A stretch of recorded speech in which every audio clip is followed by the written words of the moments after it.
Bismillahirrahmanirrahim. Assalamu alaikum. Dear students, I am your maths teacher here and I hope you have studied what we learned previously. Now take out your books and open your page number 13, and on page number 13 our first exercise or reinforcement 1.1. Okay जो चीज़ें हम लोगों ने previously 2 classes में पढ़ी थी उन्हीं चीज़ों को हम रिकॉल करेंगे और हम अपनी 1.1 एक्सरसाइज जो है वो बुक्स पर ही सॉल्व करेंगे. Okay, your first question is which of the following are well defined sets. हमने क्या कहा कि वेल डिफाइंड सेट क्या होता है, जहाँ पे हमें चीज़ें जो हैं वो ठीक तरह से एक्सप्लेन की गई हों. For example group of walls, हमें पता है कि वॉल्स कितने होते हैं, 5 होते हैं, AEIOU. ठीक है, इसका मतलब है कि जो A है वो आपका क्या है, एक वेल डिफाइंड सेट है. तो हम यहाँ पे A को क्या करेंगे, टिक कर देंगे. मैं साथ साथ आपको आंसर्स भी मेंशन कर रही हूँ, लेकिन आपने क्वेश्चन नंबर 1 में सिर्फ पार्ट्स को जो है वो टिक करना है. तो A पार्ट जो है वो हमारे पास क्या है, करेक्ट है. तो आप यहाँ पे A को टिक कर देंगे. Next is teachers in your school. अब मुझे ये बताएं कि जो टीचर्स हैं हमारे एक स्कूल में या आपके स्कूल में टीचर्स हैं वो एक डिफाइंड सेट है ना. आप टीचर्स के नाम भी ले सकते हैं, बता भी सकते हैं कि कितनी है. तो बी भी जो है वो आपका क्या है, वेल डिफाइंड सेट है. तो आप उसको भी टिक कर देंगे. सी, इंटरेस्टिंग फिक्शनल बुक्स. अब फिक्शनल बुक्स तो कितनी ढेर सारी होती हैं, उसका तो कोई हमें एक नंबर भी नहीं पता होगा कि कितनी हैं और किस किस का नाम लिखेंगे. तो इसका मतलब है कि ये वेल डिफाइंड सेट नहीं है, तो इसको हम टिक नहीं करेंगे.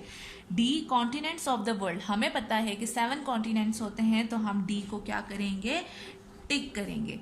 आप यहाँ पे डी को टिक कर देंगे. Beautiful abstract paintings. अब पेंटिंग्स भी कितनी ढेर सारी होती हैं, हम सबको तो यहाँ पे मेंशन नहीं कर सकते. इसका मतलब है कि जो ई भी है वो आपका वेल डिफाइंड सेट नहीं है.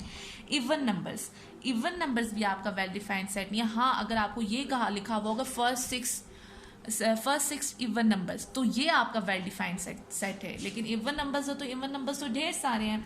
जी, कंट्रीज इन एशिया. तो हम कंट्रीज का भी बता सकते हैं कि एशिया में कौन कौन से और कितने कंट्रीज हैं. इसका मतलब है जी भी आप क्या करेंगे, टिक. ए को टिक करेंगे, बी को टिक करेंगे, डी को टिक करेंगे और जी को टिक करेंगे. Now turn your page and open your page number 14. For question number 2 is write down the following in tabular form wherever possible. अब आपने नेक्स्ट क्वेश्चन में क्या करना है, क्वेश्चन नंबर 2 में आपने सिंपली आपने टेबुलर फॉर्म लिखनी है, जहाँ wherever possible आगे उन्होंने बताया भी, और ऐसा हो भी सकता है कि किसी जगह पे पॉसिबल ना हो. तो क्वेश्चन नंबर 2 पार्ट ए में यहाँ पे आंसर्स आपको लिख के बता रही हूँ. Set of the first 6 even numbers. इसका मतलब है कि हम इसको लिख सकते हैं फर्स्ट 6 इवन नंबर्स. तो क्या क्या है, 2 4 6 1 2 3 4 5 6. ये आपके क्या हैं, फर्स्ट 6 इवन नंबर्स. राइट, या आपने बुक में यहाँ पे आ गई आप जो सेट्स की ब्रैकेट्स होती हैं, कर्ली ब्रैकेट्स, तो आपने यहाँ पे यूज़ करके आंसर लिख देना है. फिर बी पार्ट है set of the provisional Capitals of Pakistan. ये भी हम बता सकते हैं क्योंकि उन्होंने मेंशन कर दिया हुआ है ना कि पाकिस्तान के बताने हैं. तो कौन कौन से हैं, क्वेटा, लाहौर, कैपिटल्स बता रहे हैं प्रोविंसेस के, Peshawar,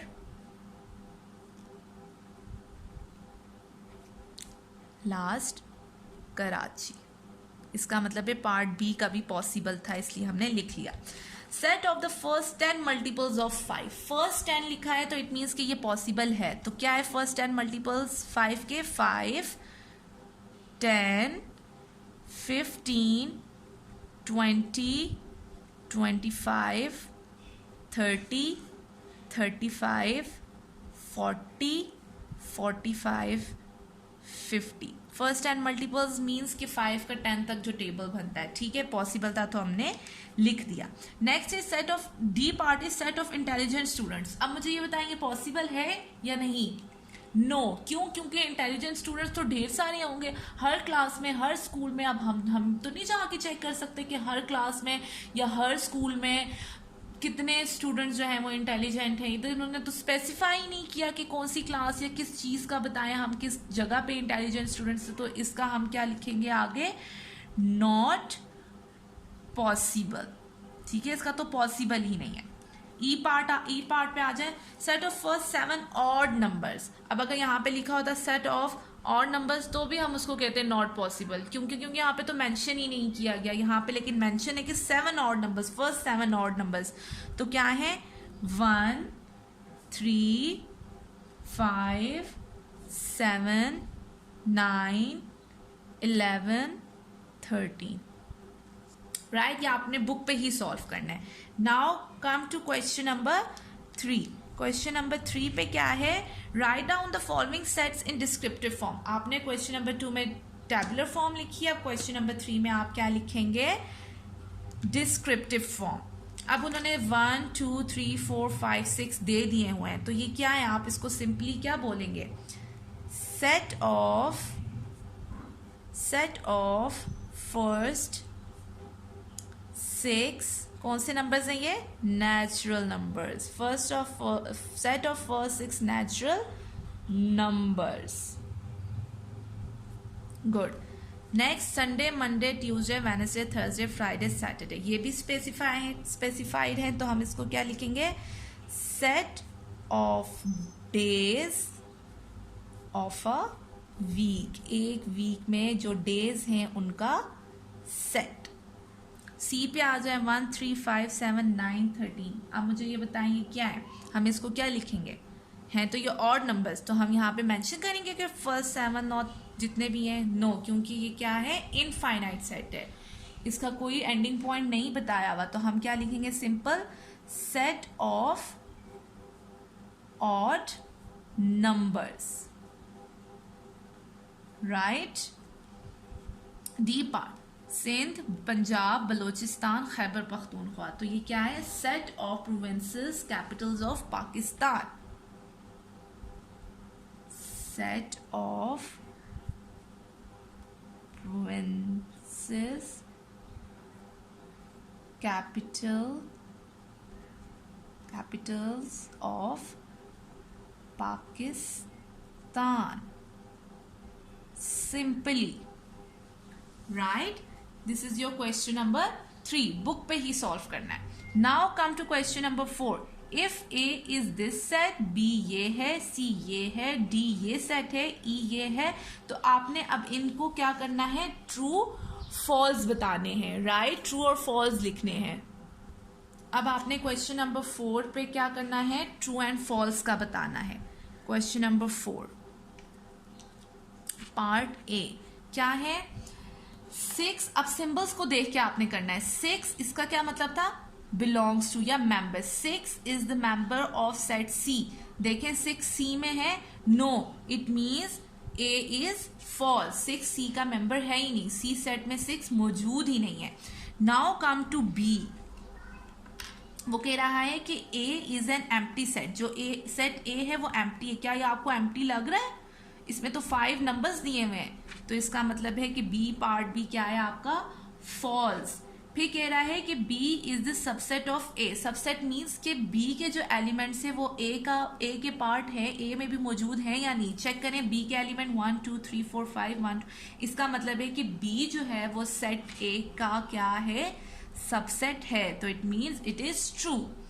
then is D, C is the subset of B। C के जो एलिमेंट्स हैं 1 2 5 वो B में है, 1 2 5, यस, इसका मतलब है D पार्ट भी आपका क्या है, ट्रू है। Then is D is the subset of A। D 2 4 5 6, लेकिन कुछ तो है ना, 2 4 5 तो है ना, उसने ये तो नहीं कहा था कि सारे के सारे हों, लेकिन कुछ तो है, तो इसका मतलब है कि D भी क्या है आपका, ट्रू है, सॉरी E भी आपका क्या है, ट्रू है।